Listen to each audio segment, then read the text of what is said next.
inilah yang diajarkan Nabi SAW kepada para sahabat.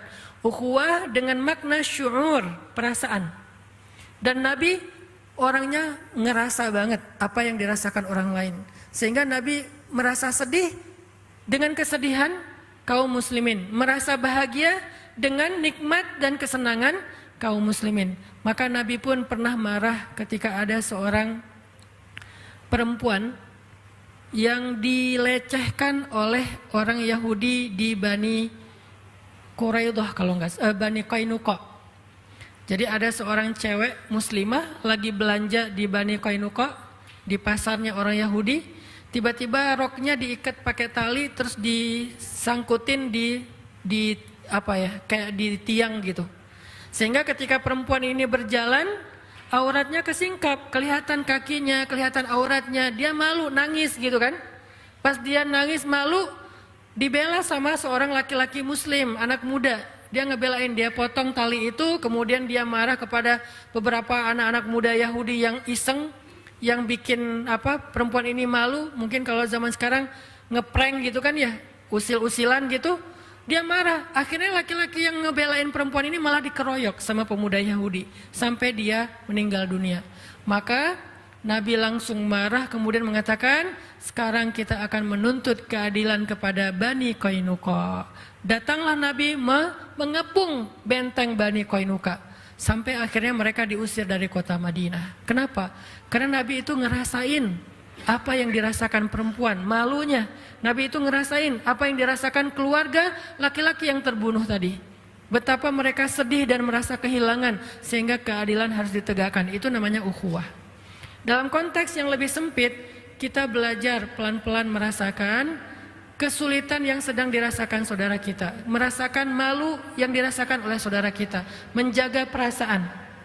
Makanya Nabi pernah menyampaikan beberapa contoh, diantaranya dalam kitab Riyadhus Shalihin itu ada tuh, larangan mempermalukan saudaranya di depan dia.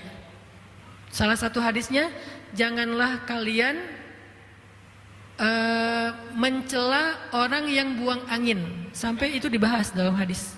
Janganlah kalian mencela orang yang buang angin. Kenapa kalian mencela dan mentertawakan sesuatu yang kalian lakukan juga? Jadi nggak boleh diketawain. Kenapa kok Nabi sampai menyampaikan hadis ini? Gara-gara dalam satu majelis, namanya juga orang mungkin lagi nggak enak badan kali ya.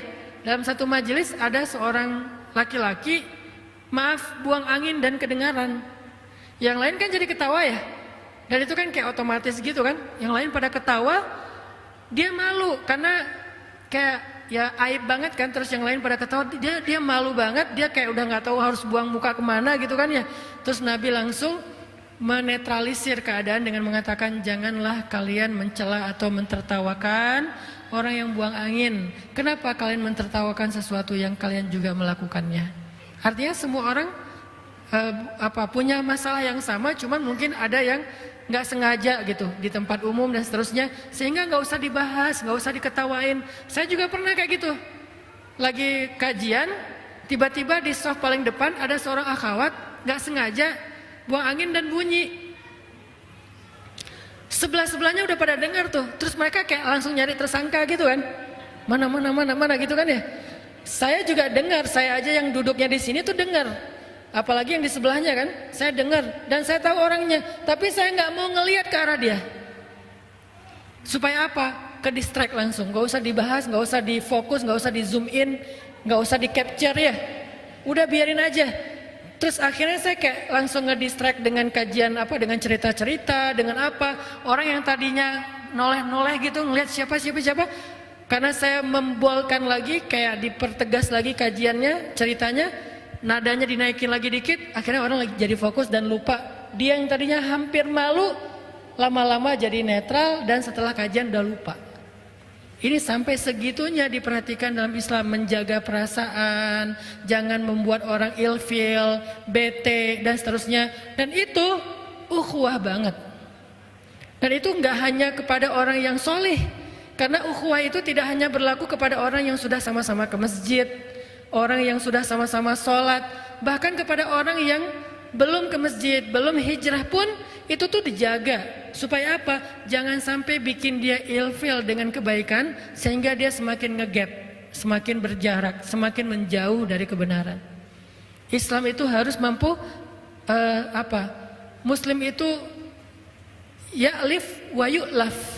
Orang Islam itu dia mudah merangkul dan mudah juga dirangkul. Itu orang Muslim banget tuh. Kalau sulit merangkul, sulit dirangkul, artinya dia kayak sombong, dia tuh eksklusif, dia itu bikin jarak, ngegap banget dengan orang lain. Dia bukan ciri-ciri Muslim sejati. Muslim itu ya'lif wa yu'laf. Dia mudah merangkul orang, yuk bareng yuk. Enggak terlalu jaim, dia juga mudah dirangkul orang. Kalau diajak orang mau, enggak terlalu ngerasa kita kan beda, enggak kayak gitu. Dan Nabi gitu banget. Makanya Nabi itu sangat menjaga perasaan supaya terjaga ukhuwah. Pernah Nabi lagi kayak duduk bareng dengan sahabat-sahabat yang miskin lah ya. Sahabat-sahabat miskin ini kalau makan roti, rotinya tuh keras. Bahasa Arabnya qadid. Qadid itu artinya roti keras yang udah lama, kalau pengen dimakan nggak bisa langsung dimakan, harus direndam dulu pakai air, saking kerasnya udah kayak kerupuk gitu. Nah itu namanya qadid. Nabi duduk di antara orang-orang miskin yang lagi kayak mau makan qadid gitu. Terus pas Nabi duduk di antara mereka, mereka jadi sungkan. Aduh nggak enak nih, masa kita mau ngasih roti kayak gini buat Nabi, buat Rasulullah. Terus gimana dong, kita nggak sanggup beli roti yang lembut. Terus Nabi tersenyum mengatakan, saya adalah anak seorang perempuan yang biasa makan qadid. Saya anak seorang perempuan, ibu saya tuh adalah pemakan qadid. Jadi kita udah biasa makan kayak gini di rumah. Maksud Nabi apa? Biar nggak ada gap antara beliau dengan orang-orang yang lagi ngajak beliau makan. Itu namanya yu'laf, mudah diajak barengan, nggak terlalu ngegap. Jalan lagi tuh Nabi bareng dengan orang miskin. Ketemu orang miskin, mereka pada sedih gitu ya. Nabi bilang, tahu nggak, orang miskin itu masuk surga 500 tahun lebih dulu daripada orang kaya. Oh gitu ya Rasul. Akhirnya mereka semangat, bukan semangat dalam kemiskinan ya. Maksudnya semangat untuk nggak pede, nggak baperan, nggak kemudian pesimis, nggak jadinya menjauh dari rombongan atau dari orang-orang banyak. Jadi dibangkitkan semangatnya. Ketemu sama penggembala, Nabi bilang apa? Tidaklah Allah mengutus Nabi kecuali pernah menjadi penggembala. Jadi yang penggembala juga merasa kayak pride gitu. Wah ternyata profesi kita itu profesi para Nabi. Ketemu dengan orang kaya, tidak ada kecemburuan kecuali kepada dua orang. Satu orang berilmu, satu lagi orang kaya yang banyak berinfak. Jadi semua orang bisa dibahagiakan hatinya oleh Nabi. Nggak ada yang ngerasa ketemu Nabi bete, itu nggak ada. Saya belum pernah mendengar cerita ada orang bete ketemu Nabi, itu nggak ada. Yang ada lagi bete ketemu Nabi bahagia, itu banyak tuh. Yang tadinya bete banget di rumah, pas ketemu Nabi happy, pas balik ke rumah bete lagi, itu banyak. Salah satunya adalah Hanzalah. Hanzalah lagi sedih duduk sendiri, datang Abu Bakar. Abu Bakar nanya, kaifa asbahta ya Hanzalah? Gimana keadaan kamu pagi ini wahai Hanzalah? Hanzalah ngelihat Abu Bakar dan bilang, nafaqah Hanzalah, kata Hanzalah. Hanzalah itu munafik, tahu nggak kamu? Abu Bakar bingung. Kaifa dzalik? Kenapa kamu ngomong kayak gitu? Kenapa kamu merasa diri kamu munafik wahai Hanzalah? Kata Hanzalah, wahai Abu Bakar, saya tuh kalau ketemu Nabi bahagia. Kalau ketemu Nabi iman saya naik. Kalau ketemu Nabi saya tuh jadi semangat beramal soleh. Saking iman saya lagi naik, saya merasa diri saya tuh jadi orang yang paling soleh di muka bumi. Saking saya ngerasa jadi orang soleh, seolah-olah dari tempat duduk saya tuh bisa ngelihat surga kalau lagi dekat sama Nabi. Tapi kalau saya pulang ke rumah, saya ketemu dengan keluarga saya, dengan anak saya kerja, maka iman saya drop sampai seolah-olah saya bisa melihat neraka dari tempat duduk saya. Itu adalah kata-kata Hanzalah. Sedih Hanzalah dengan kondisi imannya. Kemudian Abu Bakar juga bilang, kalau gitu saya juga sama wahai Hanzalah. Iman saya juga kayak gitu, kalau ketemu Nabi naik, kalau pas jauh dari Nabi turun. Berarti sama dong saya munafik. Ya gimana dong? Akhirnya mereka ketemu dengan Nabi. Ya udah kita coba minta nasihat dari Rasulullah. Datang ketemu dengan Nabi, sedih aja murung dua-duanya tuh. Nabi nanya, malham, kata Nabi. Ada apa kok kalian sedih, kata Nabi.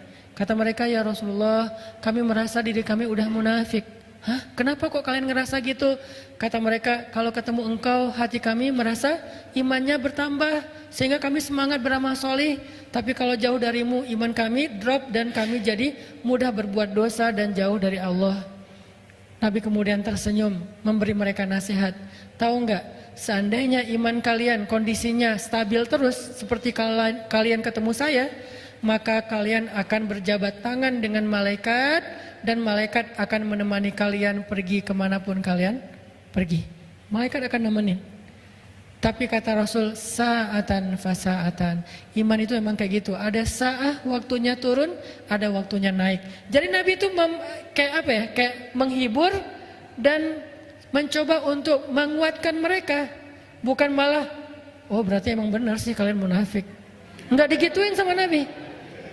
Dasarnya kalian emang gitu ya, kalau ketemu saya aja imannya naik. Berarti kalian gak jujur sama Allah. Taubat kalian, istighfirullah, minta ampun sama Allah. Enggak, Nabi itu enggak gitu. Enggak dimarahin, enggak digalakin. Malah Nabi tersenyum dan bilang, sa'atan fasaatan. Memang harus ada prosesnya.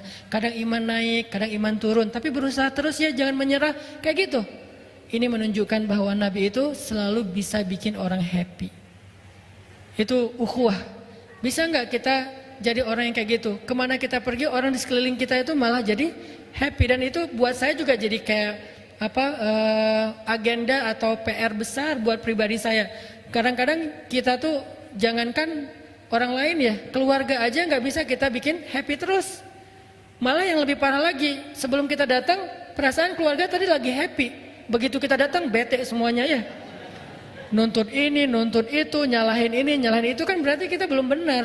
Belum menjaga nih persaudaraan, belum jaga perasaan orang lain, belum bisa ngerasain apa orang yang rasakan. Padahal Nabi sebaliknya.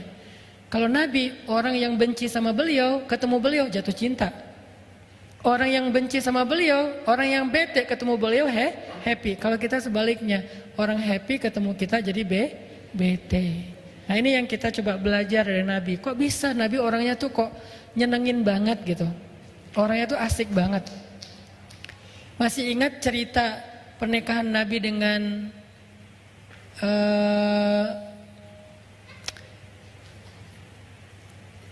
cewek Yahudi? Siapa namanya? Sofia. Tapi bukan Sofia yang kartun ya. Sofia, orang Yahudi. Sofia bahasa Arabnya. Itu gimana cerita pernikahannya? Kan gara-gara habis perang, namanya perang Khaybar.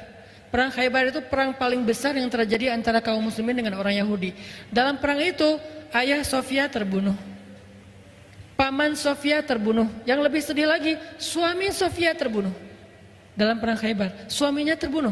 Kenapa mereka terbunuh? Karena mereka memusuhi Nabi, memerangi Nabi. Terjadilah peperangan yang gak bisa dihindari. Mereka keras kepala, akhirnya dalam peperangan itu mereka terbunuh. Terbunuh dalam peperangan itu bukan kejahatan, karena itu sesuatu yang wajar. Yang kejahatan itu terbunuh di luar peperangan. Namanya berperang. Maka masa kita berperang, udahlah kita nggak usah bunuh-bunuhan, kita kayak main apa gitu, nge-game gitu kan ya, kan nggak mungkin ya, namanya juga perang.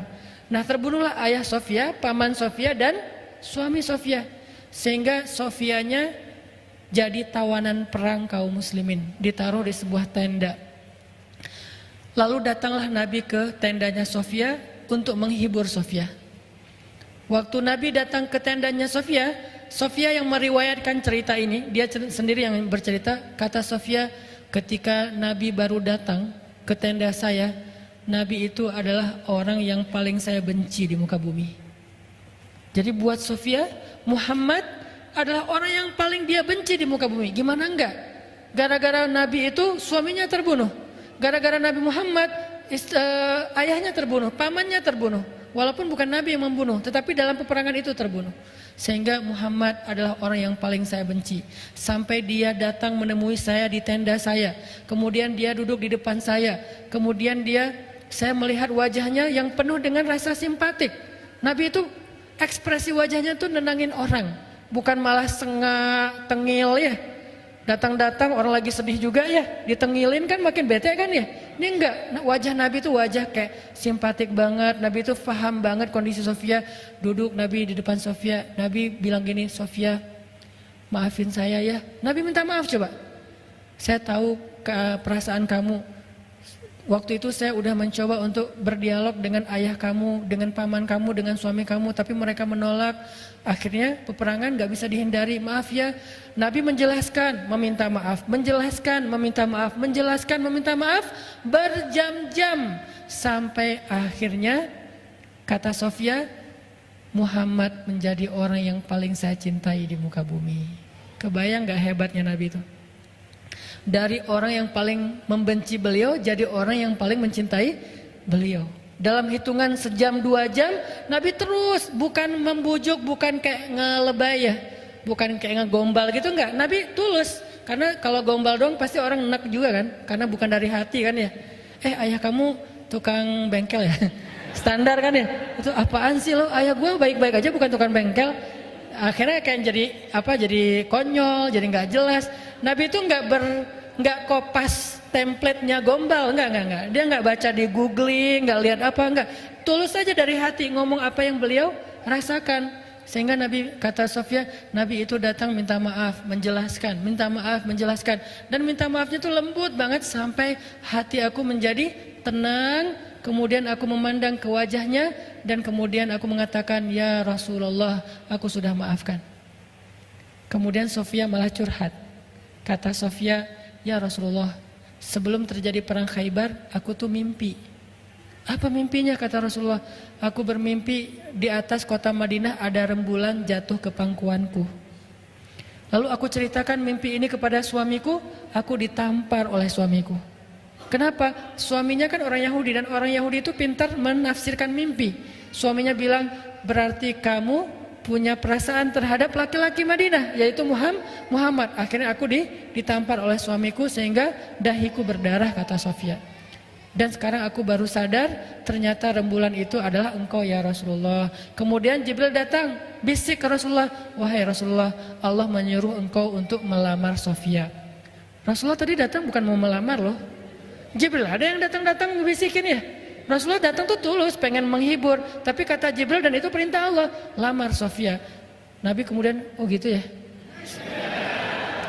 Kan Nabi orangnya baik loh ya, nggak ada modus ya, datang pertama baik-baik terus ujung-ujungnya minta nikah gitu kan, nggak kayak gitu. Nabi itu nggak modus orangnya, benar-benar tulus. Tapi karena Allah dan Jibril yang nyuruh, akhirnya Nabi bilang, Sofia, aku ingin melamar kamu untuk belajar untuk menjadi pasanganku di dunia dan di surga.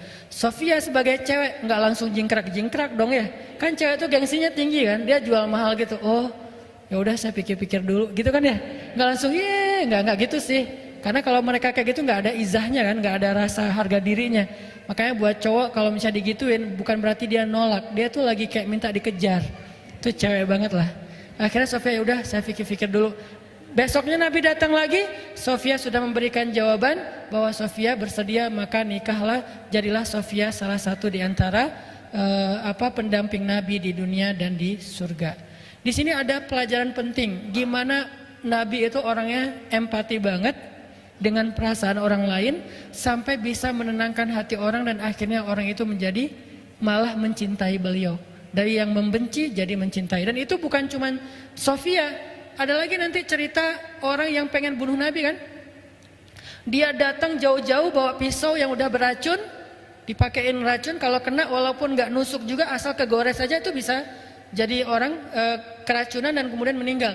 Dia datang pengen bunuh Nabi, tapi Allah sudah melindungi Rasulnya sehingga dia ketangkap sama sahabat, lalu dia diikat di salah satu tiang Masjid Nabawi. Jadi dulu Masjid Nabawi juga berfungsi sebagai penjara, diikat di tiang masjid. Nabi tahu itu pembunuh, orang yang mau membunuh beliau, tapi setiap Nabi ke masjid, Nabi sengaja ngelewatin jalan yang sampai bisa ketemu dengan orang itu. Jadi bukan langsung masuk ke masjid, muter dulu. Pas ketemu nama dia, Nabi nyapa gitu. Gimana keadaan kamu? Pertama dia marah, tahu diikat, nanya keadaan. Marah kan? Oh ya udah, Nabi masuk lagi. Terus Nabi nyamperin lagi, kasih minum. Gimana keadaan kamu? Tahu. Terus masuk lagi. Besok lagi kayak gitu, sampai beberapa hari, lebih dari seminggu. Setiap hari Nabi nyamperin dia, setiap hari Nabi nanya keadaan dia, setiap hari Nabi ngasih dia minum, ngasih dia makan. Sampai setelah beberapa hari digituin dengan akhlak Nabi yang lembut, wajah Nabi yang berseri-seri, Nabi nanya, gimana keadaan kamu? Dia bilang, baik Muhammad. Berarti udah hatinya udah tenang nih. Nabi bilang ke sahabat, lepaskan ikatan dia, karena dia udah tenang sekarang. Dilepasin ikatannya, kemudian Nabi ngobrol sama dia. Nabi kemudian mengajak dia untuk sama-sama merenungkan supaya nggak jadi orang yang memusuhi Nabi lagi. Nabi mencoba mengambil hatinya. Setelah beberapa lama Nabi bicara dengan dia, kemudian dia mengatakan, wahai Muhammad, dulu engkau adalah orang yang paling saya benci dan ingin saya bunuh. Maka sekarang setelah melihat akhlakmu, engkau adalah orang yang paling saya cintai dan saya ingin menjadi pembelamu. Sampai berubah. Saya ingin masuk Islam, wahai Muhammad. Bagaimana caranya? Akhirnya Nabi mengatakan, caranya, maka sekarang kamu harus mandi dulu, kemudian kamu pulang ke rumahmu, kemudian diberikan beberapa bekal yang harus dia lakukan, sampai dia balik lagi. Setelah itu kemudian dia menjadi seorang muslim. Ini nih akhlak, menjaga ukhuwah. Bahkan kepada orang yang belum dapat hidayah. Kenapa? Karena hanya dengan akhlak jalan seseorang untuk pulang kepada Allah. Kalau dia udah ilfil duluan dengan akhlak kita, bagaimana dia akan kembali kepada Allah? Ngelihat jalan kembali kepada Allah itu kayak serem gitu. Dan di sepanjang jalan itu banyak orang galak. Males balik ke Allah. Kenapa? Banyak orang galak di jalannya. Baru jalan selangkah udah dimarah-marahin. Jalan 2 langkah dimusuhin. Jalan 3 langkah dituduh masuk neraka. Belum juga mau kembali ke Allah sudah masuk neraka. Akhirnya balik lagi deh gua. Daripada gua dimarah-marahin di sana, mending gua di sini aja diterima sama lingkungan gua yang sekarang, kan gitu ya. Maka ternyata salah satu rahasia dakwah Nabi, beliau itu ya'lif wa yu'laf. Beliau itu mudah merangkul orang lain dan juga mudah untuk dirangkul oleh orang lain. Arti mudah dirangkul itu bukan dipengaruhi, tetapi mudah sekali kalau orang mengajak beliau kepada kebaikan atau untuk menolong, maka Nabi pasti akan menolong. Ini adalah contoh Nabi menjaga ukhuwah. Sehingga menjaga ukhuwah itu menjadi salah satu di antara risalah ataupun misi utamanya Rasulullah SAW dalam berdakwah.